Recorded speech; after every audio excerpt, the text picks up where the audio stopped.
വീട് വെച്ച് തന്നവർക്കെതിരെ താനൊന്നും പറഞ്ഞിട്ടില്ലെന്നും അവരോട് യാതൊരു പ്രശ്നവുമില്ലെന്ന് കിച്ചു വ്യക്തമാക്കിയിട്ടുണ്ടായിരുന്നു. ഇക്കാര്യത്തിൽ പ്രതികരണവുമായി എത്തിയിരിക്കുകയാണ് രേണുസുതി. രേണുവിന്റെ വാക്കുകൾ ഇങ്ങനെ: കിച്ചുവിന്റെയും ഋതപ്പന്റെയും വീടാണത്. എനിക്ക് യാതൊരുവിധ അവകാശവുമില്ല. എന്റെ പേരൻസിന് പ്രായമായി വരികയാണ്. അവർക്ക് ജോലിക്ക് പോവാനൊന്നും പറ്റുന്ന അവസ്ഥയല്ല. ഞാൻ ഈ ഷൂട്ടിനും കാര്യങ്ങൾക്കുമൊക്കെ പോകുമ്പോൾ എന്റെ ഇളയ മകനെ നോക്കണം. അവനെ നോക്കാൻ വേറെ ആരുമില്ല. എന്റെ അച്ഛനും അമ്മയും അവനെ നോക്കിക്കോളും. പൈസ കൊടുത്ത് ഒരാളെ നിർത്തേണ്ടതില്ല. അതാണ് അവർ അവിടെ നിൽക്കുന്നത്.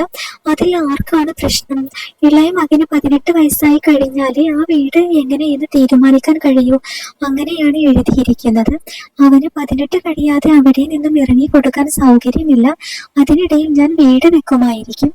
കിച്ചു താമസിക്കാൻ വരുമ്പോൾ എല്ലാം ശരിയാക്കി കൊടുക്കാമെന്ന് അവർ പറഞ്ഞിട്ടുണ്ട്. അവൻ ഇപ്പോഴും ലീവിന് വരുമ്പോൾ അവിടെയാണ് താമസിക്കുന്നത്.